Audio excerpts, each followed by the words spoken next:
Bonjour à tous, ici c'est Mourad et aujourd'hui on se retrouve pour une nouvelle vidéo pour discuter d'un concept ou d'une notion qui est très importante quand on est développeur. Et malheureusement, j'ai remarqué que cette notion-là, elle n'est pas forcément très bien maîtrisée par tous les développeurs, ce qui m'a motivé à faire cette vidéo-là. Et donc on va parler de l'asynchronisme. Avant de se lancer dans les explications, si vous aimez ce type de contenu, n'hésitez pas à liker la vidéo, à vous abonner et à activer la cloche pour être notifié des prochaines vidéos. Un détail important que j'ai remarqué chez les développeurs, que ce soit en entretien ou en travail, c'est qu'on mélange les notions d'asynchronisme et le multithreading. Et des fois, il y a des développeurs qui m'ont dit l'asynchronisme, c'est le multithreading ou le parallélisme. Et ça, c'est totalement faux. C'est deux concepts qui se complètent, mais qui ne sont pas égaux. C'est pas les mêmes concepts. L'asynchronisme, si vous voulez un vrai exemple de vie, supposons que tu es dans ta maison et tu veux lancer une machine à laver ou une lave-vaisselle. Donc tu es là, tu as lancé la lave-vaisselle, t'es pas obligé de rester jusqu'à la fin du cycle à attendre la lave-vaisselle. Tu peux faire autre chose, donc tu peux aller regarder la télé, tu peux aller te connecter, etc. Et ça, c'est l'asynchronisme. C'est-à-dire, en fait, ça nous permet de libérer des threads ou des ressources quand on a des appels qui vont prendre du temps. C'est-à-dire, si tu as un appel, par exemple, à une API qui dure 10 secondes, parce que l'API, elle est lente, il est vraiment inutile d'attendre 10 secondes et de bloquer le thread en question pendant 10 secondes juste pour attendre le retour de l'appel. L'asynchronisme nous permet de lancer l'appel ou de faire l'appel à l'API et de libérer le thread pour faire autre chose. Et quand l'appel, ou quand l'API plutôt retourne un résultat, euh, on sera notifié et on reprendra le travail sur le même thread ou sur un autre thread. Ça dépend, on verra après, du synchronisation contexte ou du contexte d'exécution. Donc ça, c'est l'asynchronisme. Par contre, le parallélisme ou le multithreading, prenons un exemple de 4 personnes dans une maison, chacun est l'équivalent d'un thread, donc chacun il va prendre une tâche. Un il va regarder la télé, l'autre il va tendre le gazon, l'autre il va lancer une lave-vaisselle et un autre il va lancer par exemple la machine à laver. Et donc chacun il fait une tâche différente. On peut remarquer que celui qui lance par exemple le lave-vaisselle, c'est exactement le premier cas qu'on avait discuté. C'est-à-dire il n'est pas obligé d'attendre jusqu'à la fin du cycle pour faire autre chose. Et donc il peut faire son appel en asynchrone, il lance la lave-vaisselle, il va faire autre chose, c'est-à-dire il peut regarder une vidéo, il peut se connecter, il peut regarder la télé, etc. etc. Et quand la lave-vaisselle finit, il peut reprendre sa tâche là où il s'est arrêté. Et ça, c'est l'asynchronisme, mais dans un thread. Et donc ce qui se passe, c'est que je vous ai expliqué qu'est-ce qui est l'asynchronisme, et ça veut dire quoi le multithreading. Donc là, on a compris que l'asynchronisme, ça permet de libérer des ressources quand on fait des appels qui sont assez lents, généralement, des I/O, des accès à des bases de données, des appels à des API, des accès à des fichiers, etc. etc. Et le multithreading nous permet de lancer des tâches en parallèle pour accélérer des traitements, pour traiter par exemple un grand nombre de données, etc.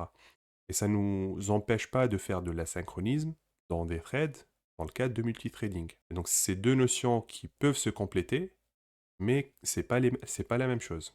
Cette vidéo-là va être plutôt une introduction pour montrer les avantages de l'utilisation d'un code asynchrone face à l'utilisation d'un code synchrone. Donc on va essayer de faire des exemples concrets avec une API, avec une application Blazor et une application WPF. On essaiera de comprendre en fait pourquoi un code asynchrone est très utile dans certaines situations et faire attention aussi des cas qui sont un peu cachés pour essayer de comprendre ce que ça fait. En une deuxième vidéo, on va essayer d'entrer en détail parce que c'est très intéressant de connaître comment utiliser un concept, mais c'est beaucoup plus intéressant de connaître comment derrière ça marche. Le framework, des fois, ça peut être une boîte noire, mais on ne sait pas derrière ce que ça fait, parce que ça fait beaucoup de choses pour nous. Et heureusement d'ailleurs, parce que c'est beaucoup optimisé, parce qu'il nous aide à faire des choses qui sont super sympas. Mais moi, personnellement, je pense que c'est très important de connaître ce qui se passe derrière pour essayer de comprendre le contexte. Et quand on utilise une fonctionnalité, c'est très important de savoir ce qui se passe pour pouvoir s'adapter. Et donc, comme je disais tout à l'heure, le premier exemple, ça va être sur une application Blazor. Donc, on va essayer de créer ici une solution qu'on va appeler par exemple démo async Blazor. Bon, on va mettre à tout par défaut, c'est pas grave. Donc l'idée c'est vraiment de créer, de faire juste un exemple simple. Donc ça va nous créer un template de projet Blazor euh, basique, on va dire, dans lequel il y a la fameuse page counter. Donc on va essayer de la changer rapidement. On va créer par exemple ici un autre champ et deux autres boutons. Le premier bouton par exemple, on va créer un seul bouton pour commencer. Allez, on va l'appeler syncall par exemple. Donc en fait, on va commencer par un appel synchrone classique. Donc la méthode, on va l'appeler sync call par exemple ici. Et donc on doit générer la méthode en question. Donc c'est un appel classique, donc on va générer une méthode classique void.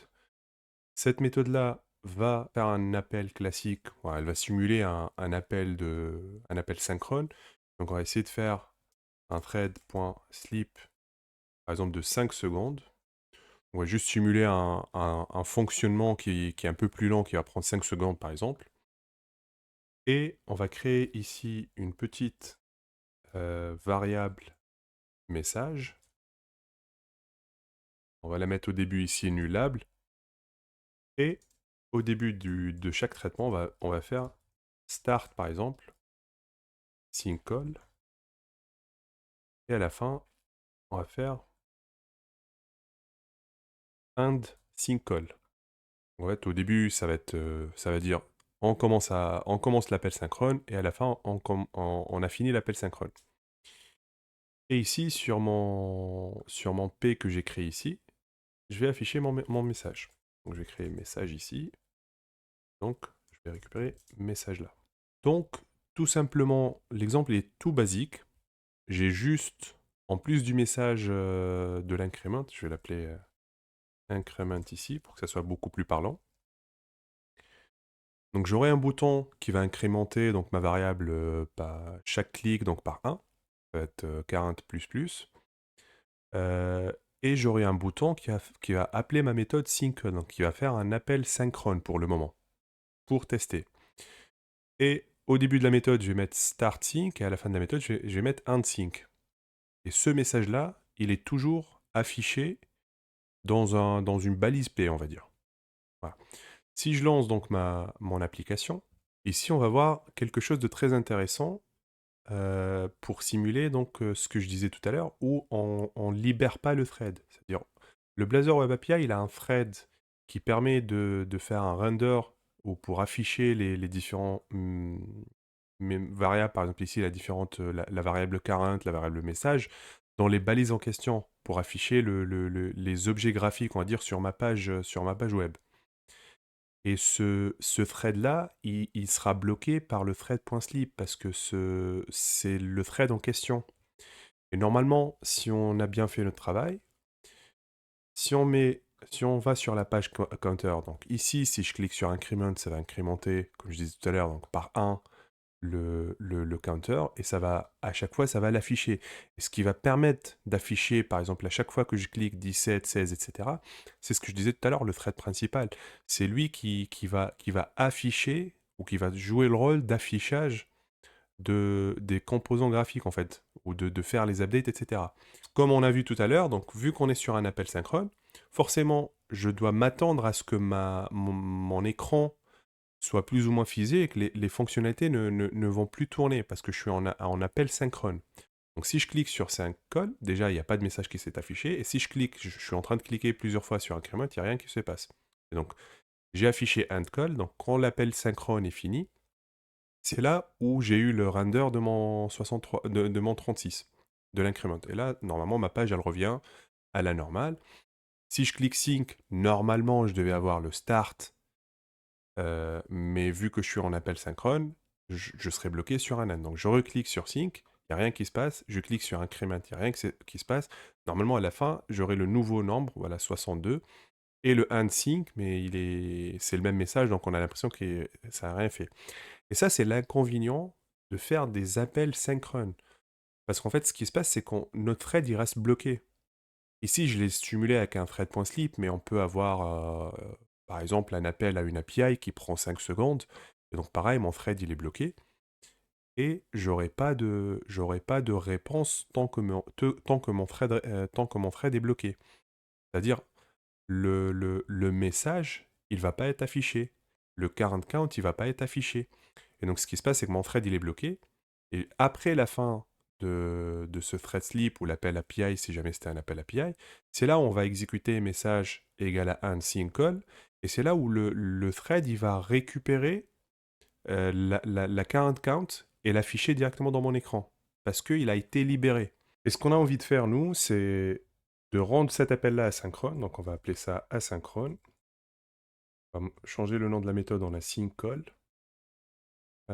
Celle-là, du coup, elle va porter le nom du async call. Là, pareil, async call. Et là, async call. Et du coup, on va utiliser les fameux mots-clés async await. On va retourner un task. Et au lieu d'utiliser un thread.sleep, tout simplement, on va faire un await de task.delay plutôt. Pardon.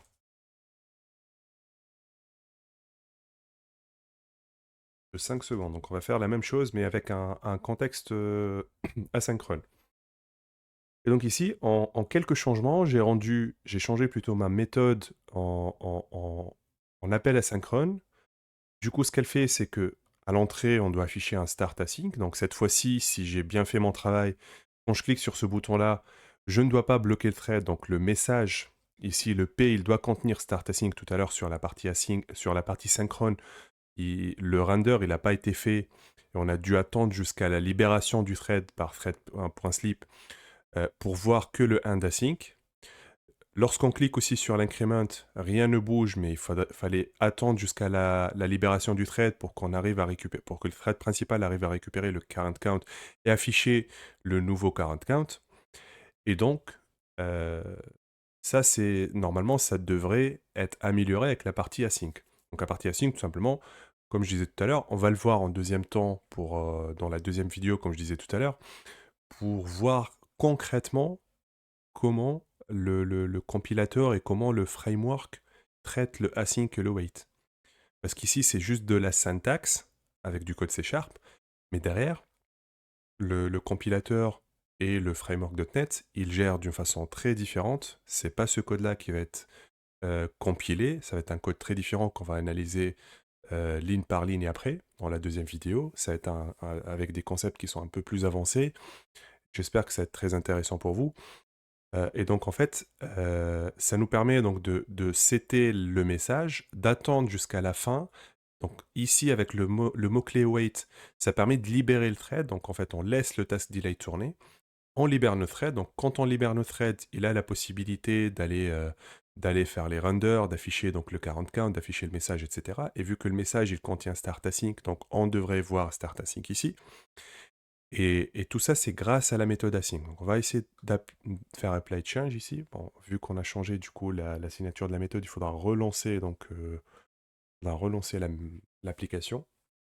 On va attendre l'application jusqu'à ce qu'elle démarre.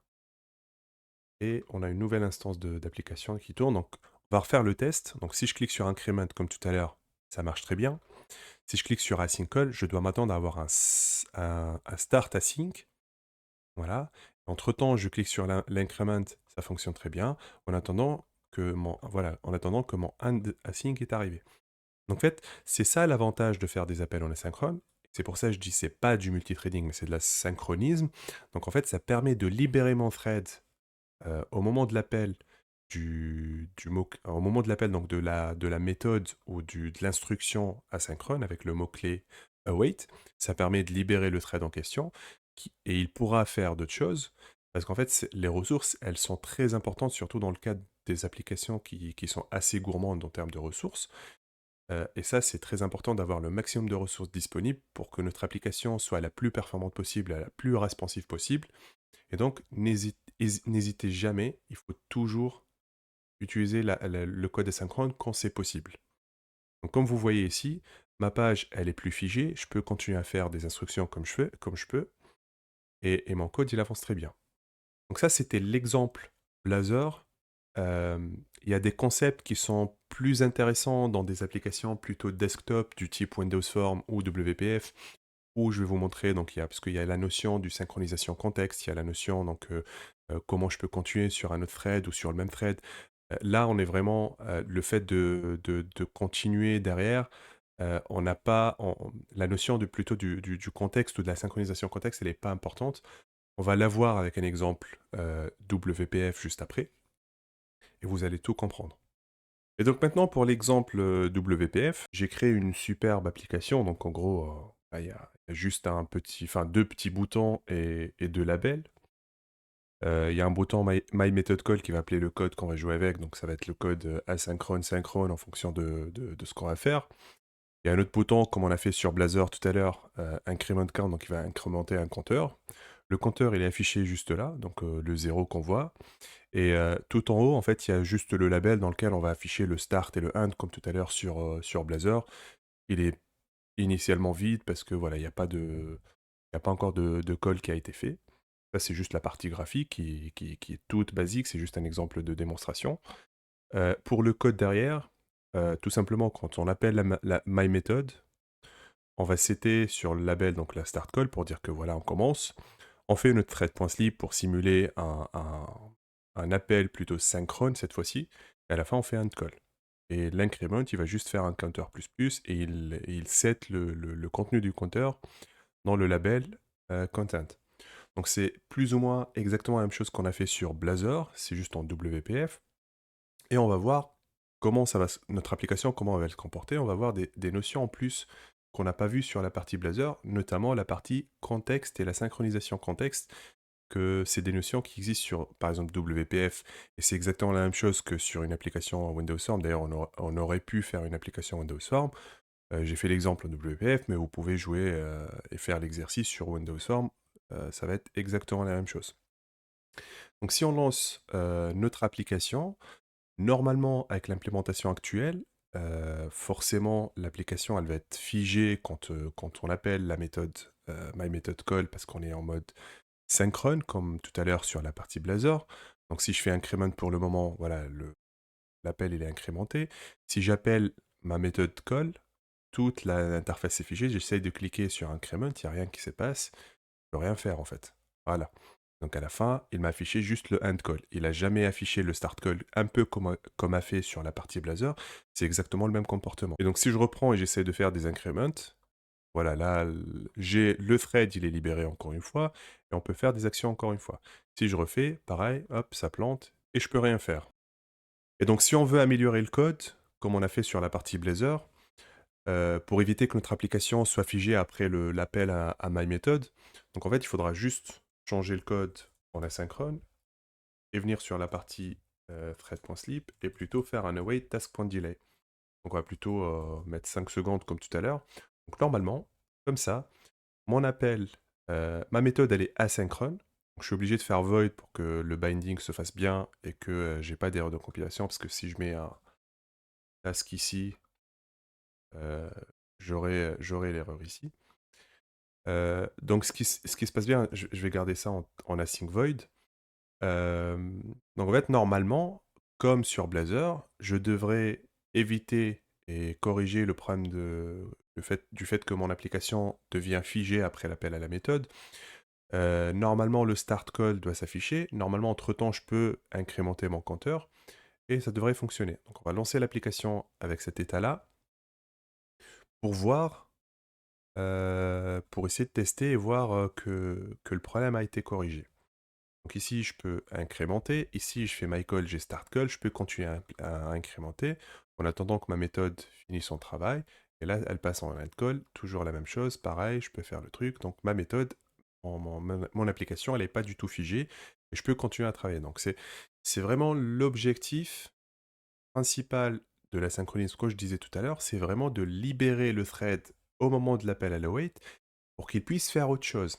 Et là, du coup, comme sur Blazor, il a pu faire les renders des éléments, il a pu afficher le 44, continuer à faire du traitement sur le thread principal graphique, il a pu continuer à faire son travail, sans qu'il soit figé et bloqué par l'appel synchrone qu'on avait tout à l'heure. Et ça, c'est très important. Une des fonctionnalités que je voulais vous montrer tout à l'heure, que je disais qu'on peut la tester par exemple sur des applications WPF ou des applications Windows Form, etc., c'est la notion de contexte. Euh, Vous avez peut-être dans des projets informatiques vu le configure await, et souvent, généralement, dans le code, on voit généralement du configure await à false. Ça veut dire quoi? Si on regarde la signature de la méthode, qu'est-ce qu'elle nous dit en fait? Donc le configure await, il prend un paramètre qui s'appelle continue uncaptured context. C'est quoi? En fait, notre application, elle a ce qu'on appelle un contexte d'exécution. Euh, et par défaut, sur une application WPF ou une application donc WPF ou Windows Form, euh, ces applications-là, elles ont un contexte. Si on ne met pas le configure await, en fait, c'est comme si on a mis un configure await à false, à true, pardon. Donc, comme si la variable continue en captured context, elle est à true. Ça veut dire que on a dit tout à l'heure que quand on met un async await, et on verra dans la deuxième vidéo en détail comment ça va fonctionner, on fait cette instruction-là, on arrive ici, on lance l'appel asynchrone, et derrière, en fait, le thread, il peut faire autre chose. Et quand la méthode asynchrone finit son travail, on récupère que ce soit, ben là, il n'y a pas de résultat à récupérer, mais des fois, il y a des appels, comme un appel à une API, peut nous retourner un résultat, donc on peut récupérer le résultat. Et en fait, le fait de mettre un trou nous garantit de revenir sur le même thread, quoi, avec le même contexte, le même thread qui a appelé la méthode taskDelay initialement. Et donc ici, dans le cadre d'une application WPF par exemple, c'est le thread principal ou le thread UI, le thread graphique. Donc ce qui va se passer, c'est que par défaut, de toute façon ça c'est inutile parce que par défaut c'est le comportement par défaut on va dire. Donc ce qui se passe, c'est que après la fin d'exécution du task.delay, c'est le thread graphique qui va prendre la suite du traitement. Donc c'est le thread graphique qui va arriver, il va exécuter le label content. Et donc là, ça va fonctionner. Donc si jamais on fait le configure await à false, comme on le voit souvent dans des applications ASP Core, etc., qu'est-ce qu'on veut dire en fait? Donc on n'est pas obligé de revenir sur le contexte capturé ou le contexte initial. Ça veut dire, après la fin d'exécution du task.delay, on peut reprendre le travail sur n'importe quel autre thread. Et ce qui se passe, c'est que on fait l'appel, le thread UI, il va faire d'autres choses, principalement du travail sur des composants graphiques, etc. Et après, un autre thread, il pourra venir pour exécuter cette tâche. Et là, on va faire un test et vous allez voir ce qui va se passer.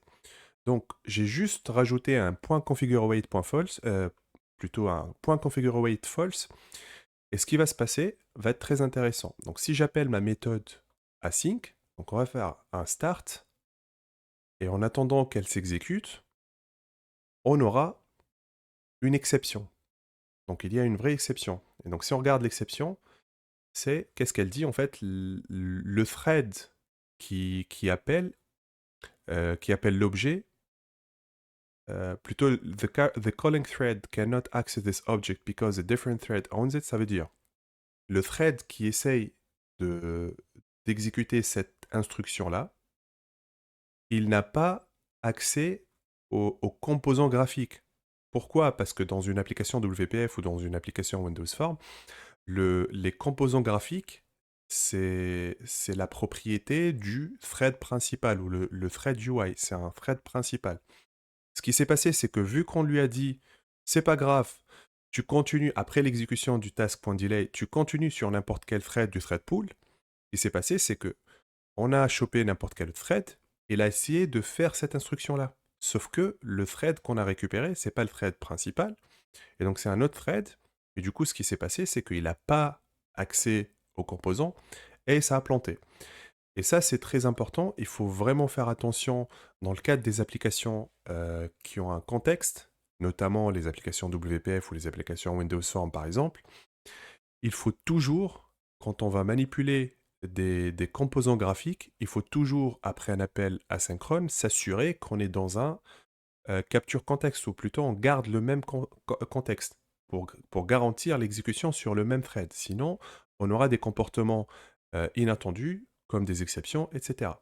Un détail important que je voulais noter, quand on parle des applications web, par exemple ASP, si vous êtes encore sur du .NET Framework à l'ancienne, c'est toujours intéressant de mettre tu configures await à false parce que le contexte a toujours existé dans les frameworks .NET, dans les frameworks .NET, ou le .NET Framework. Par contre, à partir des versions Core, le synchronisation contexte ou le contexte, il a été désactivé par défaut. Et donc, c'est inutile de mettre un point configure await à false parce que c'est par défaut, c'est désactivé. Et donc, sur les .NET Framework, c'est intéressant de le mettre à false pour éviter d'attendre le thread appelant et de lancer le traitement sur n'importe quel autre thread si le contexte n'est pas important pour vous. Il y a une règle qui est très importante, c'est que quand vous faites des librairies qui seront utilisées par des clients et vous ne savez pas en fait qui va les utiliser, potentiellement un client WPF où le contexte est important est déjà activé, etc. Ou un client Windows Form où aussi pareil le contexte il est activé. Donc en fait dans ce cas-là, c'est préférable de mettre configure wait à false dans ta librairie pour s'assurer que derrière, quand vous faites un appel asynchrone, vous n'êtes pas obligé de revenir sur le même thread avec le même contexte. Et donc en fait, vous pouvez exécuter votre code sur n'importe quel autre thread. Et ça, c'est intéressant à connaître. Donc la règle principale, quand vous êtes en librairie, il faut utiliser configure await false. Enfin, il faut, c'est préférable. C'est toujours préférable pour des raisons de performance, pour des raisons de fluidité, etc. Par contre, sur la partie ASP, à partir des frameworks Core, des versions Core, le configure await false, le contexte, il a été désactivé par défaut.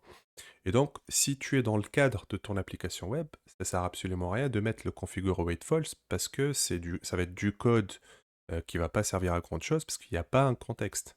Ça va être inutile. Maintenant, essayons d'aller un peu en avant et imaginons une situation où tu es vraiment bloqué, tu peux absolument pas utiliser par exemple le code en asynchrone, tu peux pas appeler la méthode en asynchrone, et donc tu peux pas utiliser le mot-clé async. Pour X raisons. Il peut y avoir plusieurs, mais voilà, supposons que tu es dans cette situation-là et tu es vraiment obligé d'appeler le code en mode synchrone. Donc, il y a plusieurs façons de faire, sauf qu'il y a beaucoup d'erreurs à ne pas faire. Et là, on va les explorer et on va essayer de voir ce qu'il faut faire, ce qu'il faut pas faire. Déjà, avant de commencer, juste pour information, donc le mot-clé await est très important ici, parce que par exemple, si je fais ça et que j'enlève, forcément, quand j'enlève l'async, il va me dire tu peux pas await sans le mot-clé async, donc je vais enlever l'async. Et si je fais ça, supposons, alors le task delay il est pas très parlant, donc on va essayer de créer par exemple une méthode très banale qui va juste faire un await par exemple, un task ou un delay de 1 seconde par exemple, et retourner le counter par exemple. Voilà. Là on va mettre juste un async ici. Donc ma méthode, elle simule juste un temps de traitement, elle va me retourner le counter. Donc tout simplement, c'est juste pour avoir une méthode qui me retourne une tâche et qui simule comment dire, qui simule un traitement asynchrone. Donc supposons que là, on va commenter ce code-là, et on va essayer par exemple d'appeler ma méthode getCounterAsync.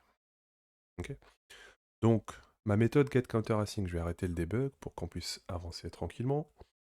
Ma méthode, il y a quand même une erreur. Il va me dire, cette tâche-là, elle n'est pas awaited. Ça veut dire, on n'a pas attendu la tâche avec le mot-clé await. Et ça, c'est une erreur qu'on peut faire. C'est-à-dire, on se dit, tiens, je peux pas mettre le mot-clé async, je peux pas l'appeler en asynchrone, donc je vais appeler la tâche telle qu'elle. Sauf que la tâche, concrètement, elle retourne un task d'async qui est awaitable. Donc ça, il faut garder ça en tête, c'est très important. Si tu appelles une méthode donc asynchrone comme ça, tu vas faire ce qu'on appelle le fire and forget. Ça veut dire que tu lances la méthode, elle va s'exécuter sur un thread qu'on ne connaît pas, et même s'il y aura des exceptions sur cette méthode-là, on ne va pas les détecter, ils seront perdus. Et ça, dans ce cas-là, il y a certaines situations où on fait ça exprès, et derrière, la gestion des exceptions, elle est gérée d'une façon différente, par exemple avec des collections concurrentes, et on récupère les exceptions d'une façon un peu différente, etc. C'est-à-dire on ne s'attend pas à récupérer l'exception ici. C'est-à-dire on utilise par exemple des propriétés intermédiaires pour catcher les exceptions et les remplir. Mais ça, c'est dans d'autres contextes. Mais par contre, par défaut, c'est pas une bonne pratique.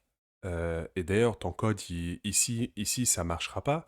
C'est-à-dire, si je récupère, si je fais par exemple int counter est égal, en fait, ça marchera pas parce que concrètement, cette méthode-là, elle retourne un task. Donc, je dois absolument faire un await, sur la méthode. Et en faisant un await, il faut mettre un async.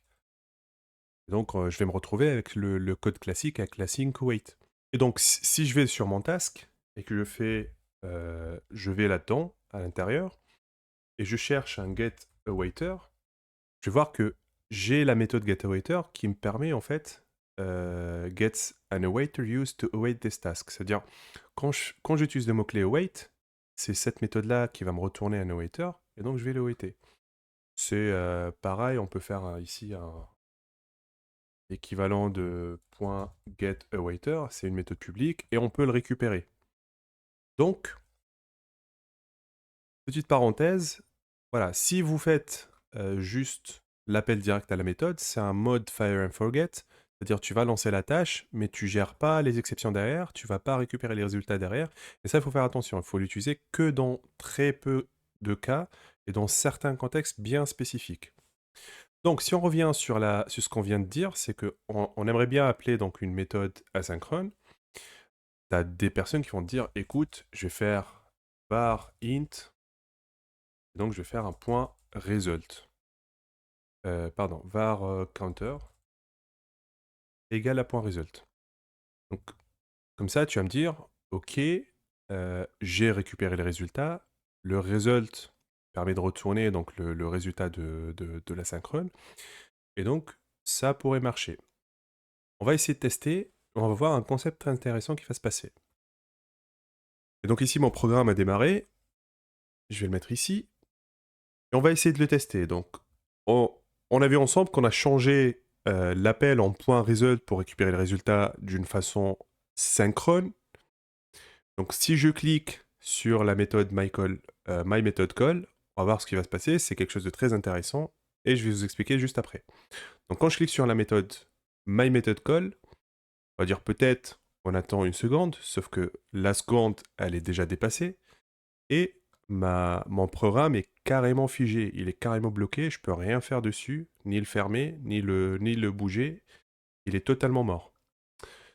Donc, pourquoi on a ça?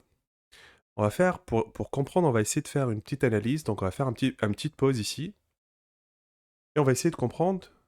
Donc déjà, on est vraiment bloqué, ou le debugger est arrêté sur une méthode qui s'appelle waitHelper ici. On va essayer de comprendre après. Il y a une window ici ou une fonctionnalité qui existe déjà, parce que moi je suis sur Rider, mais elle existe déjà aussi sur Visual Studio. Donc si vous allez en haut, Debug Windows, normalement vous devez avoir aussi l'onglet, on va dire, Thread et l'onglet Parallel Stack. Et ici, en fait, vous allez voir les threads en question. Donc tu as le main thread qui est le thread principal ou le thread UI. Et on a d'autres threads qui sont en train de s'exécuter. Donc si je regarde notamment ce qui va être intéressant sur la partie Parallel Stack, je vais voir que, et là vous avez vu tout à l'heure dans mon exception, j'étais sur un wait, sur une méthode wait qui était bloquée. Là on remarque quelque chose d'intéressant, et ça c'est la call stack de mes threads. Donc je peux voir que mon main thread, il est sur une synchronisation contexte.waitHelper, donc il est en train d'attendre une tâche. Et ici j'ai deux tâches. Et notamment, la tâche intéressante, c'est le .NET Timer. Et en fait, je l'ai parce que tout simplement, ma méthode asynchrone, elle appelle le task delay. Donc concrètement, le task.delay, c'est un timer. Et donc en fait, j'ai une task timer. Et donc ce qui se passe, c'est que cette tâche-là aussi, elle est bloquée sur un wait handle, wait one no check. Donc ce qui se passe, c'est que j'ai des threads, mais du coup qui ne bougent plus. Et les deux, ils sont en wait. Donc on est vraiment dans un cas de deadlock. Et ça, c'est un exemple parfait et très connu sur les applications graphiques type WPF, type Windows Form, etc., de deadlock. Et ici, je vais vous expliquer ce qui s'est passé en fait. Là, quand on a mis un point result, qu'est-ce qui se passe? Donc, on a changé le code en synchrone, pardon. Donc, ce qui se passe, c'est que le thread principal ou le thread UI, ici, il sera bloqué, du coup, il sera en attente de la fin de la tâche, qui est retournée ici par le get counter async. C'est-à-dire que get counter async va me retourner une tâche, et le thread UI, il va l'attendre parce que j'ai fait un point result. Du coup, je fais pas un await, ça veut dire que je libère pas le thread le temps que la tâche elle s'exécute. Non, je bloque le thread, il est réservé, il est en attente. Donc il est en train d'attendre la tâche, euh, la fin de la tâche pour qu'il continue à traiter. Et de l'autre côté, la tâche, en fait, vu qu'on est dans un contexte, comme je vous ai dit tout à l'heure, par défaut, en capture contexte par défaut, et donc ce qui va se passer, c'est que la tâche, elle attend que le thread principal soit libre pour qu'elle puisse, du coup, pour qu'on puisse continuer donc le traitement dessus. Donc ce qui se passe, c'est que le thread, il est en attente d'une tâche, donc il est occupé, et la tâche, elle est en attente du thread pour qu'il soit libéré. Sauf qu'il est encore occupé par la tâche. Et donc en fait, on est vraiment dans un cas de blocage total et dans un cas de deadlock. Donc attention, attention, attention. Dans les applications UI, quand tu es dans ton thread principal, le main thread UI, il faut jamais, jamais faire un point result. Parce qu'en fait, tu vas directement prendre en fait un deadlock qui va bloquer ton application. Et j'ai vu plein de personnes qui sur des forums, etc., qui sont en train de... Ils comprennent pas parce qu'ils me disent, oui, mais du coup, je fais un point result, mais mon application, elle est totalement figée. Et la raison pour laquelle elle est figée, c'est ce que je viens de vous expliquer. Donc, il faut jamais utiliser le point result. Autre façon, donc si on revient sur comment, du coup, parce on est dans une contrainte où on ne peut pas en fait utiliser l'async, on ne peut pas appeler un code asynchrone.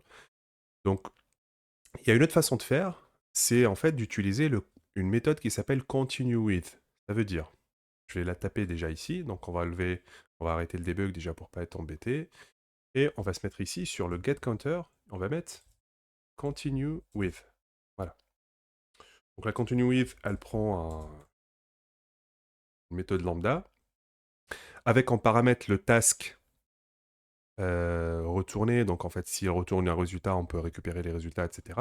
Et donc, notamment ici, si mon... En fait, je peux mettre ici plutôt task, c'est mieux, ou T. Et si je veux récupérer donc le résultat de mon get counter, je peux le récupérer ici. Donc ça veut dire quoi en fait? Ça veut dire, je lance ma méthode get counter async, qui est une méthode asynchrone, et quand la méthode est finie, quand la tâche est finie en fait d'être exécutée, on va exécuter le code qui est ici, grâce au continue with. Et donc en fait, si on veut exécuter par exemple juste après le label.content.endcall, il faut le prendre ici, et il faut le mettre là, tout simplement. Et donc en fait, ce qui va se passer, c'est qu'on est, on est en train d'appeler une méthode asynchrone, mais sans utiliser l'async await, mais plutôt avec la continue with. Et si je veux par exemple récupérer du coup le résultat de mon counter, je vais faire t.result. Et dans ce cas-là, le t.result est possible. Pourquoi? Parce qu'à ce niveau-là, et c'est pour ça que je disais tout à l'heure, par défaut, il ne faut pas utiliser .result, mais il y a quelques contextes ou quelques situations où tu as la possibilité de l'utiliser.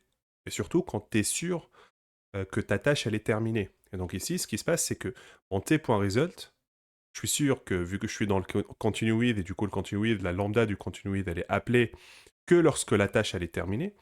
Et donc en fait, je suis vraiment...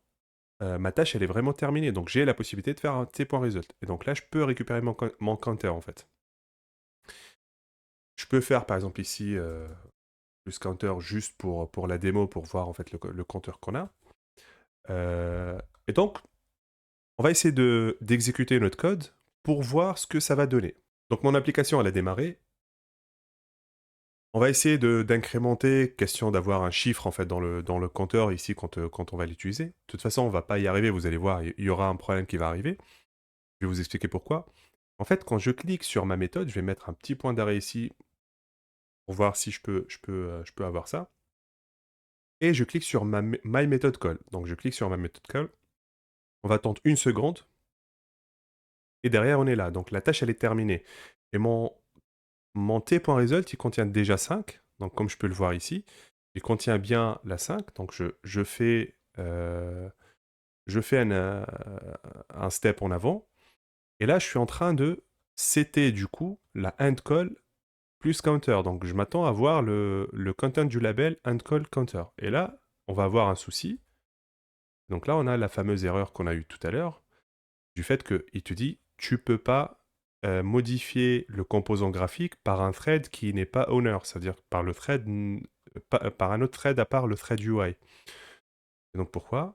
Parce que tout simplement, ici, si j'arrête mon application, le continue with, par défaut, il va pas reprendre sur le même contexte. Ça veut dire, il a exécuté la tâche, elle a fini, et là, en fait, quand il va exécuter celui-là, il va prendre n'importe quel thread du thread pool, il va exécuter cette tâche-là. Donc ce qui va se passer, c'est qu'on est comme si on a fait le await get counter de tout à l'heure, point configure await à false.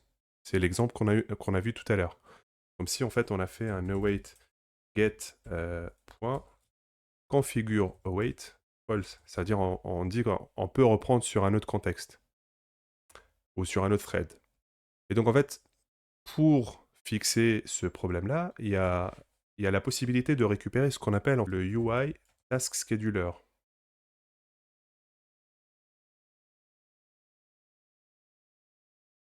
Et donc en fait, c'est une méthode, et d'ailleurs c'est la même si vous êtes sur du Windows Form, vous pouvez faire l'exercice sur une application Windows Form, vous allez voir, c'est la même chose. Donc il y a la classe qui s'appelle Task Scheduler from current synchronization context, et donc ce qui se passe, c'est que on récupère le current synchronisation context, donc le contexte actuel, et on le met dans une variable. Et derrière, le continue with, il a la possibilité d'utiliser ce task, enfin le task scheduler, ou plutôt le UI task scheduler. Et donc c'est plus ou moins l'équivalent de lui dire, écoute, tu exécutes la tâche, et dès qu'elle est finie, tu exécutes ces instructions-là, mais sur ce contexte-là. Et donc en fait, ce qui se passe, c'est qu'on le force à revenir sur le contexte actuel. Parce que par défaut, si on ne fait pas ça, il ne va pas le faire tout seul. Donc normalement ici, on est censé... donc si je mets mon application ici, je fais un increment count, et si je clique sur ma méthode, j'ai un call 6, et donc l'équivalent de mon counter. Donc ma méthode, elle fonctionne très bien. Je fais 10 par exemple, si je fais 1, donc j'ai un call 10. Donc là, ça fonctionne. Donc en fait, comme ça, tu as pu exécuter du code asynchrone sans la possibilité de changer la signature de ta méthode en mettant l'async, en utilisant le mot-clé await, etc., etc., avec la possibilité d'utiliser du continue with. Par contre, il faut absolument faire attention, comme je t'ai dit, sur les applications où tu as du contexte, il faut toujours garder en tête que si tu fais un point result, c'est la catastrophe, parce qu'en fait, tu auras un deadlock, donc ton application, elle sera totalement morte, elle va plus fonctionner. Et si tu utilises le continue with, dans ce cas-là, il faut pas oublier si à l'intérieur, parce que ça se trouve qu'à l'intérieur, tu modifies pas en fait des composants graphiques, c'est-à-dire tu fais d'autres traitements, ça c'est pas grave à la limite. Par contre, si tu accèdes à des composants graphiques, il faut faire attention parce que tu dois revenir sur le même contexte. Dans ce cas-là, il faut utiliser cette façon-là. Après, il y a d'autres façons où tu peux faire un dispatcher invoke, etc. Mais là, voilà, enfin, en tout cas, c'est au choix. On pourra facilement juste récupérer donc le task scheduler de du contexte actuel, et derrière lui passer directement dans le continue with, et ton application, elle fonctionnera normalement. Et donc pour finir la vidéo, on va juste découvrir un concept rapidement. C'est le concept d'annulation de tâche, parce que là, on parle de lancer une tâche. euh, et du coup, notre thread, il sera libéré, mais la tâche, elle continue à tourner jusqu'à ce qu'elle ait fini, et ensuite on reviendra sur un thread pour continuer à traiter. Des fois, on peut par exemple faire une requête à la base de données, mais elle prend tellement de temps qu'on a envie de l'annuler, ou pareil, un appel à une API. Et donc en fait, ce genre de situation-là est fait grâce à ce qu'on appelle les cancellation tokens dans des méthodes asynchrones. Alors, mes exemples, ils sont carrément ils sont carrément basiques et crades. Donc là, par exemple, j'ai fait un get counter qui retourne le counter alors que je l'ai ici en public. L'idée, c'est juste d'avoir une méthode asynchrone qui simule, qui retourne un entier, que ce soit counter, je peux retourner ici 2, c'est pas grave. Donc en fait, ici, pour annuler ma tâche, j'ai créé ce qu'on appelle ici en privé en haut un cancellation token source. En fait, l'annulation, elle se fait. Vous avez peut-être entendu parler des cancellation tokens ou des cancellation tokens d'annulation. Et en fait, on peut créer ce qu'on appelle l'objet en C# du cancellation token source. On peut reprendre ici une implémentation classique. Par exemple, on prendra tout simplement un appel avec, on va appeler ça le counter est égal. Et là, on va faire un await dessus. Et on va rajouter notre async. On l'a-tu vu? Et ici, par exemple, mon CTS, je vais l'initialiser parce qu'il est en E et je l'ai mis en nul. Donc, mon fameux CTS, il a été initialisé et je dois annuler la tâche. Par exemple, quand je fais un... Je vais mettre un void, il y a une petite erreur. Mais supposons sur ma méthode, si elle prend énormément de temps, j'ai envie de l'annuler. Supposons que ma tâche, elle prend 50 secondes, donc beaucoup de temps. Comment faire pour annuler cette tâche-là? Donc, on pourra passer ce qu'on appelle les cancellation tokens. Donc, l'idée, c'est qu'on passe un cancellation token ici. Et généralement, sur les méthodes euh, asynchrones, on a souvent, et vous pouvez le voir en fait sur des méthodes qui sont des méthodes du framework, il y a toujours une surcharge avec un cancellation token à la fin. Donc ici, par exemple, le task.delay qu'on utilisait tout à l'heure, il a une autre signature avec un cancellation token.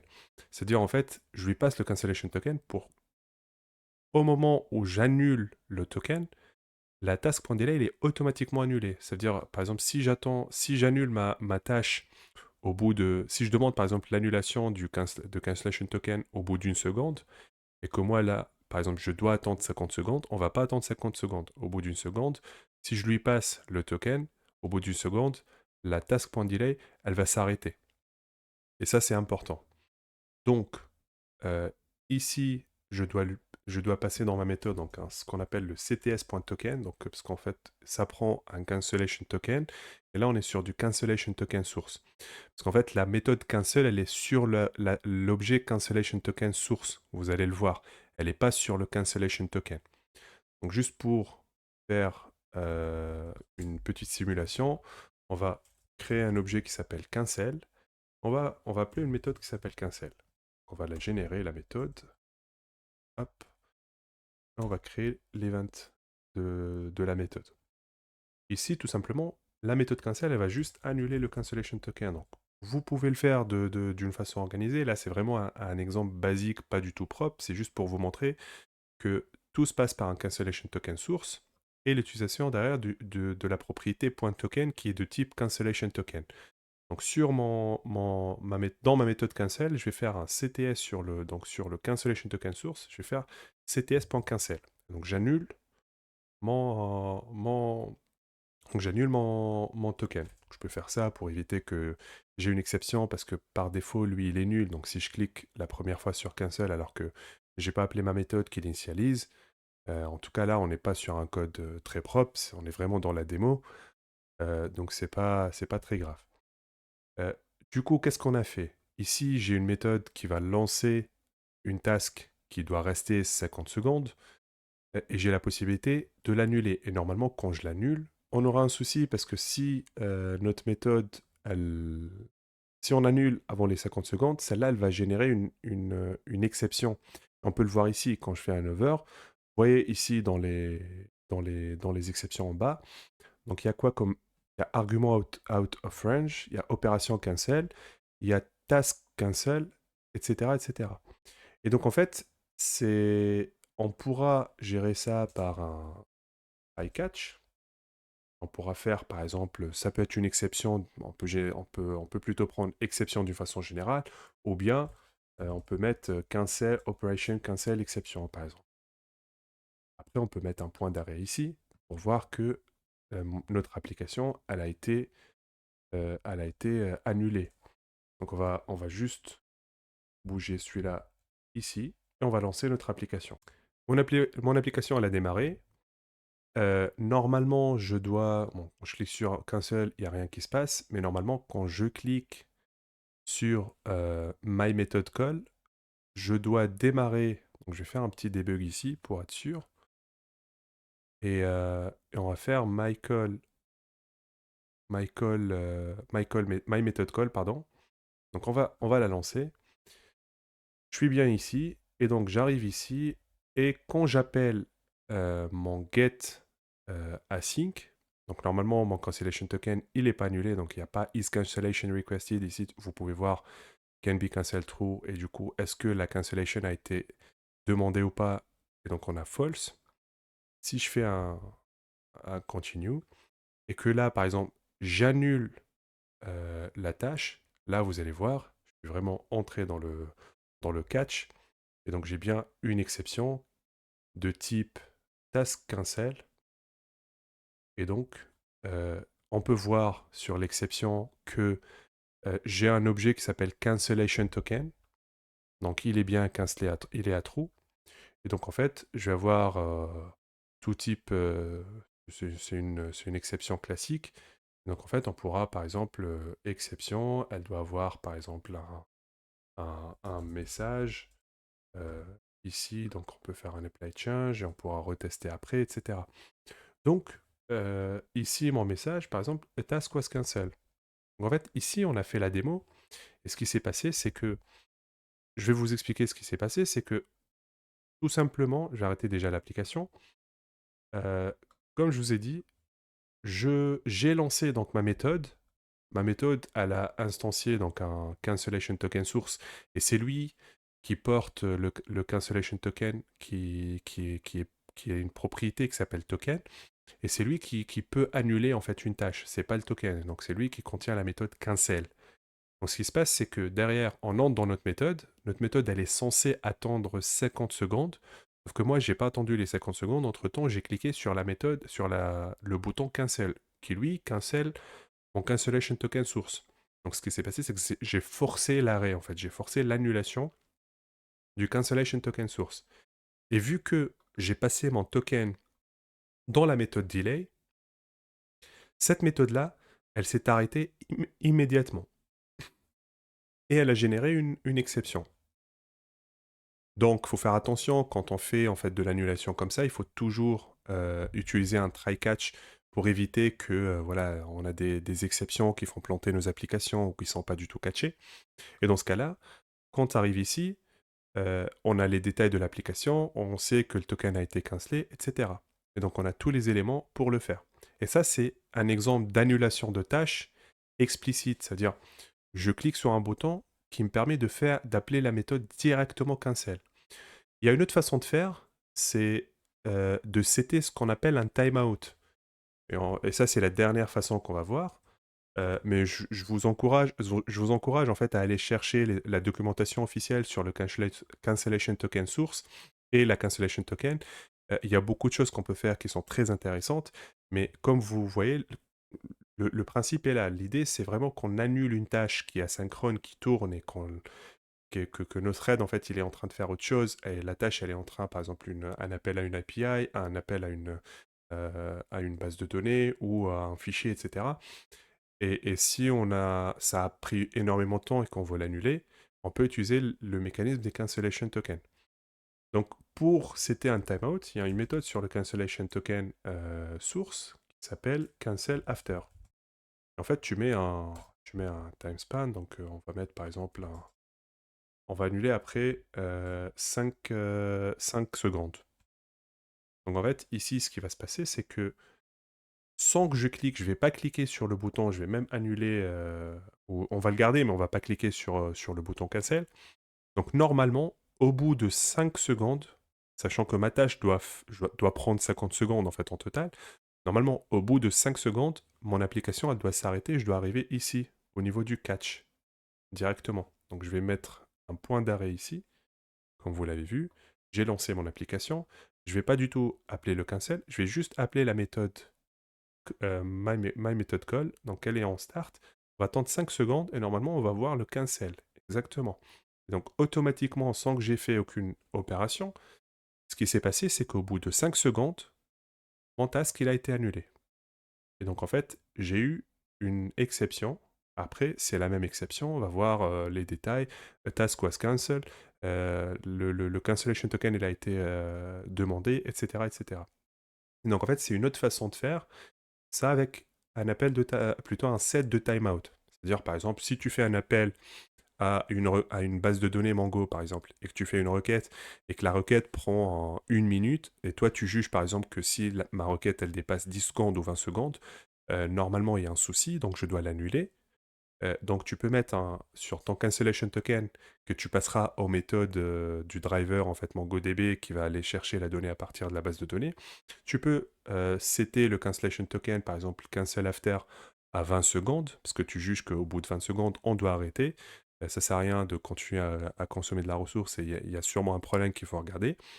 Et donc en fait, tu fais ça, tu mets 20 secondes ici, donc tu mets 20 000 ici, tu passes le cancellation token source.token, donc le cancellation token, au driver MongoDB. Et au bout de 20 secondes, s'il n'y a pas eu de retour, automatiquement le cancellation token source, il va annuler son token. Et du coup, l'opération MongoDB, par exemple, elle va s'arrêter automatiquement. Et donc, du coup, ce qui va se passer, c'est que le traitement va s'arrêter automatiquement. Et c'est ça l'avantage. Et je voulais quand même qu'on finisse avec ce concept qui est très important à maîtriser.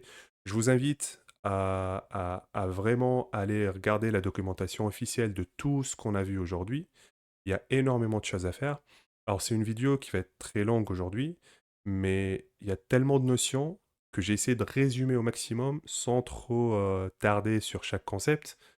Et je peux vous dire en fait que c'est tellement un sujet vaste et très intéressant, mais très important à connaître parce que quand on travaille avec de l'asynchronisme, il faut comprendre comment l'utiliser, il faut comprendre pourquoi.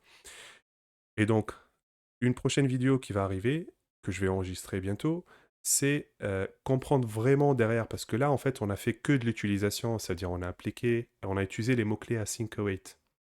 Mais concrètement, comment le compilateur et comment le framework.NET va analyser et va concrètement exécuter notre code. C'est-à-dire, comment derrière, en fait, on arrive à libérer un thread et juste après, récupérer soit un contexte, soit sans contexte sur un nouveau thread pour traiter les instructions après le wait. Tout ça, on va le voir en deuxième vidéo, mais je vous invite, s'il y a des concepts qui ne sont pas encore clairs, je vous invite à regarder encore une fois la vidéo, parce qu'il y a tellement de concepts qui sont riches, et je pense en fait, si vous arrivez à maîtriser tout ce qu'on a vu dans cette vidéo-là, vous pouvez utiliser la synchronisme dans dans des contextes qui sont beaucoup plus compliqués, dans des applications qui sont les plus complexes possibles. J'espère que cette vidéo vous a plu. Si vous aimez vraiment ce contenu, n'hésitez pas à liker la vidéo, à vous abonner et à activer la cloche pour les notifications des prochaines vidéos. Et d'ici là, merci et à la prochaine vidéo.